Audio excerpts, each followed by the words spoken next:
వెళ్లే ముందు ఒక శుభవార్త వినిపోండి. ఏమిటి? నాకు ఉద్యోగం దొరికింది. ఎక్కడ? తమ ఇంట్లోనే. ఏ వేళాకోళంగా ఉందా? కాదు, నిజం. అజయ్ బాబు గారని ఒక జమీందారు, వారికి పర్సనల్ సెక్రటరీ. అచ్చం మీలాగే ఉన్నారు. డాన్స్ లో వారిని చూసే మిమ్మల్ని అనవసరంగా అనుమానించాను. అంత పెద్దవాళ్ళ దగ్గర ఉద్యోగం దొరకడం మంచిది, కానీ ఇక ఈ సామాన్య మానవుడు నీ కళ్ళకు కనిపిస్తాడా అని. ఎందుకైనా మంచిది, కాస్త జాగ్రత్తగా ఉండు. ఎప్పుడైనా వారేనే అనుకుని వెంట పెడతాననుకున్నావా? అదు, ఒకసారి పొరపడ్డావు చూడు, మళ్ళీ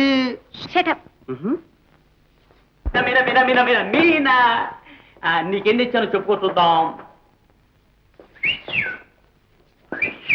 అయితే మీరే దాచుకోండి. ఓడిపోయావు. వద్దు, నాకు ఆ మిఠాయి వాసన పడదు. అరే అదేమిటి మీనా, ఎంతో ఇష్టంగా నీకు? ఒంట్లో బాగాలేదా? కడుపులో తిప్పుతోంది. ఏ ఎప్పటి నుంచి? రోజును ఆ మిఠాయి కాస్త దూరంగా పెడుదురు. అరే చిత్రంగా ఉందే, మీ అన్నయ్యతో చెప్తే మందు తెచ్చేవాడుగా. అబ్బా మీరొకరు. మరేమో నా సిగ్గేస్తుంది బాబు. ఇంకా సిగ్గేనా? మీనా ఏమిటి? అది కాదండి, మరి మా అన్నయ్య లేడు? అవును. అన్నయ్య త్వరలో మామయ్య అవుతాడండి. మహామయ్య అవుతాడా? ఎవరికి? పోండి, మీకేమీ తెలియదు.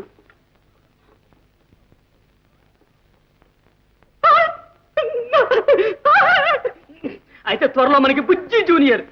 బుజ్జి. మీనా మీనా మీనా మంచిది.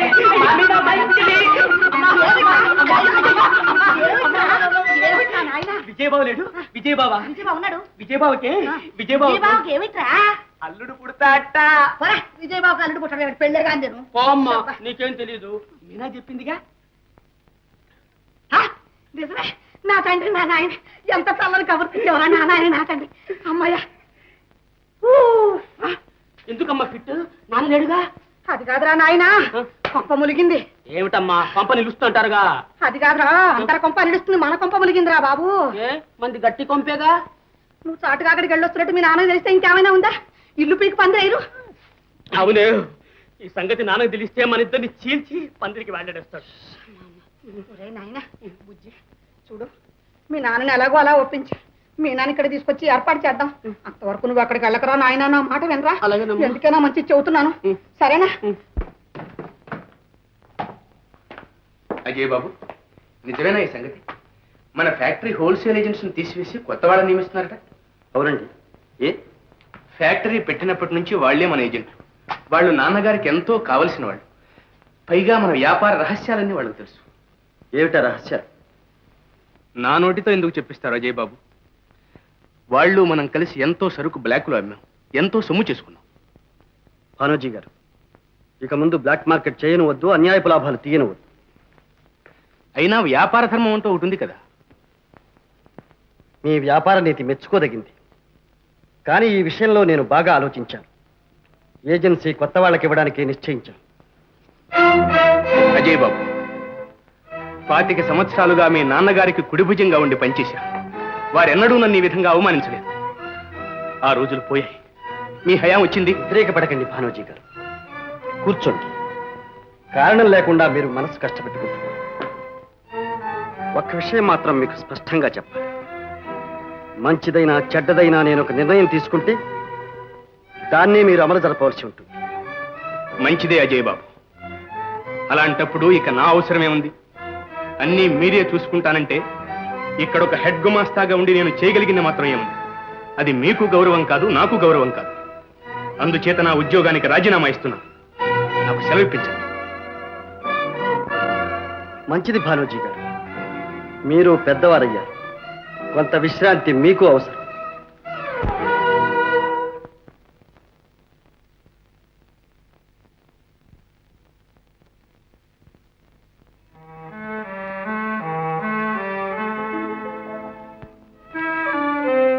పాతికేళ్ల అనుబంధం నేటితో రుణం తీరిపోయి సెలవు ధరించండి. మామగారు, ఒక్క మాట మామగారు. అజయ్ బాబు, మిమ్మల్ని మేనేజర్ బాధ్యతల్ని రిలీవ్ చేస్తాను.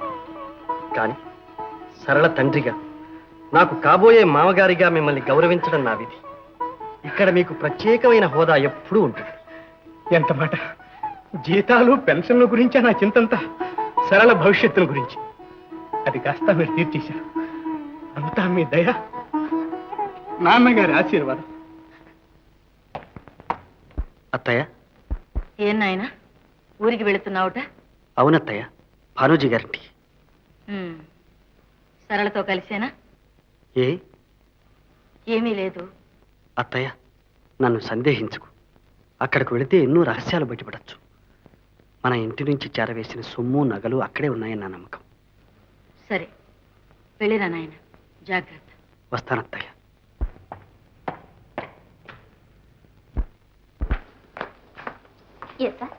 నేను ఊరికి వెళ్తున్నాను. బహుశా ఊరి నుంచి రావడానికి 2 రోజులు పట్టచ్చు. ఇదిగో నా ఆఫీస్ తాళాలు. రామా రక్షక, ఇవెక్కడ పంపులయ్యా? మీరు వచ్చారేం బాబాయ్? అమ్మాయి ఏమైంది? అమ్మాయి ఎంత సోజ్యం, తన ఇంట్లో కూర్చుని మీ చేత నీళ్లు మోయిస్తుందా? అబ్బే, నేనే వద్దన్నాను. రూపంలో చేయొచ్చా మరి? స్వామి చెప్పినట్టు కూడనే కూడదు. అయితే అన్నగారు, మీనా నెల తెప్పిందా? అవునమ్మా, అవును.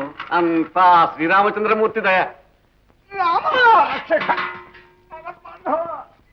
రామనామ తారకం భక్తి ముక్తిదాయకం జానకి మనోహర. రామా రక్షక, మోచిప్ప. దెబ్బ తగిలిందా నాన్న? శ్రీరామచంద్రుడి దయ వల్ల దెబ్బ తగలలేదు గాని మోచిప్ప అదిరిందమ్మా. నీకెందుకు నాన్న ఎలవాట్లేని పని? నీ తెచ్చేదానిగా. నువ్వు ఎలా తెస్తావమ్మా? స్వామి చెప్పినట్టు నువ్వు ఒట్టి మనిషివి కాదాయే. నీకంతా చేదస్తున్నా. పంపు నీళ్ళేగా, తోడలా చేయాలా? నువ్వు లోపలికి వెళ్ళి రామకోటి రాసుకో, నేను నీళ్ళు తీసుకొస్తాను. రామా,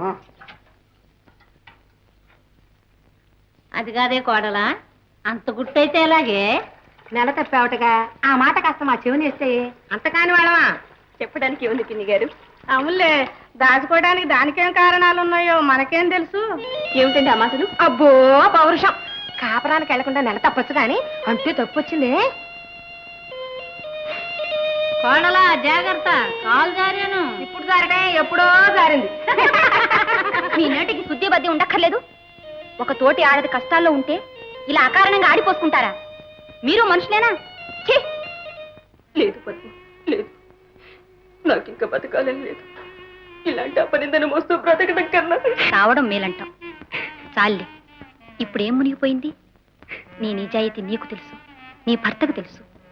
తెలిసేం ప్రయోజనం? లోకుల దృష్టిలో నేను వాళ్ళేదో కూశారని ప్రాణాలు తీసుకుంటావా? చదువుకున్న దానివి. నువ్వు చేయవలసిన పనేనా? ఇవాళ కాకపోతే రేపైనా అత్తవారింటికి వెడతావు. అప్పుడంతా నోరు మూసుకుంటారు. నాకు అదృష్టం ఉందంటావా? అయినా రావడం మానేశారు. ఇంకా నాకు నానే వాళ్ళెవరున్నారు? కడుపులో దాచుకుని కాపాడేందుకు కన్న తల్లి కూడా లేదు. ఊరుకో మీనా, ఊరుకో, నేనున్నాగా. మీనా,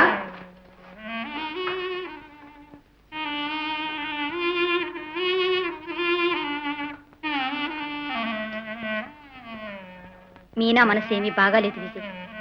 తల్లి కాబోతుందని మనం సంతోషపడుతూ ఉంటే లోకులు ఆమె శీలాన్నే శంకిస్తున్నారు. ఎవరా శంకించేది? పళ్ళు రాలగొడతా. వాళ్ళ పళ్ళు తర్వాత రాలకూడదు గాని ముందు మీనాన్ని అత్తవారింటికి పంపే ఏర్పాటు చేయి.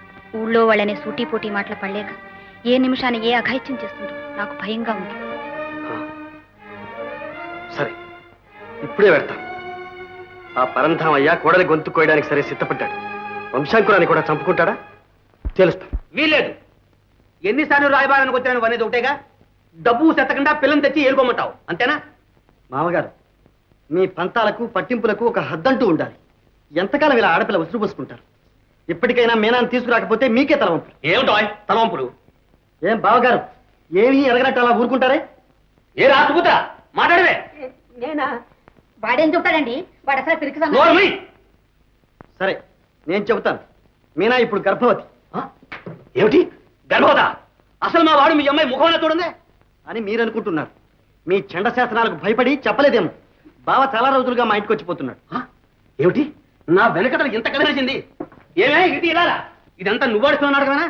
అవును మరి, భార్యాభర్తలను విడదీసి ఎంతకాలం అలా మగ్గిపోమన్నారు వాళ్ళని. మీరేమో నగలని బీట్మించి కూర్చుంటారు. వాడికి ప్రాణం విసికింది, అక్కడికే వెళ్ళొస్తున్నాడు. వెళ్ళొస్తున్నాడు, వస్తాడు వస్తాడు. నా మాటకి ఎదురు తిరిగేది వాళ్ళ ఏరా మీరు? ఏరా మామగారు, ఇంతకు మీరు చెప్పే సమాధానం ఏమిటి? హరి మీద గిరిపడ్డా ఈ పరంధావి లొంగుతాడు ఇంకొక అబ్బాయి. మీ అమ్మాయి అత్యంటికి వెళ్ళకుండా నెల తప్పిందంటే అది మీకే అప్రతిష్ట, మాకేం లేదు.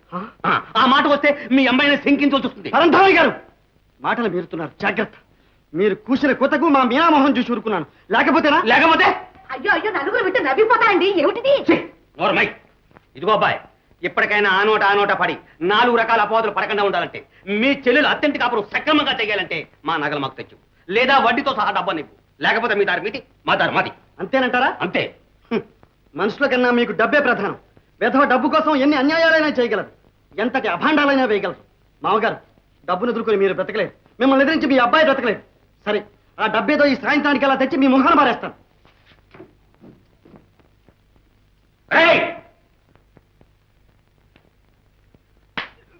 ఏరా చిటినన్నా, సినిమాలని షికారని నువ్వు చేసిందిదా?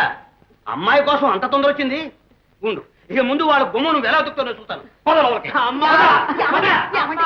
ఏమిటండి ఇది? చెట్టంత కొడుకుని పట్టుకుని. అవును, చెట్టంత కొడుకు వాడు, మానంత మనుషులు నువ్వు.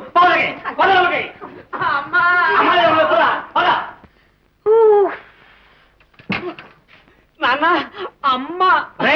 ముందు నీ సంగతి తెలిసిన తర్వాత దాని సంగతి.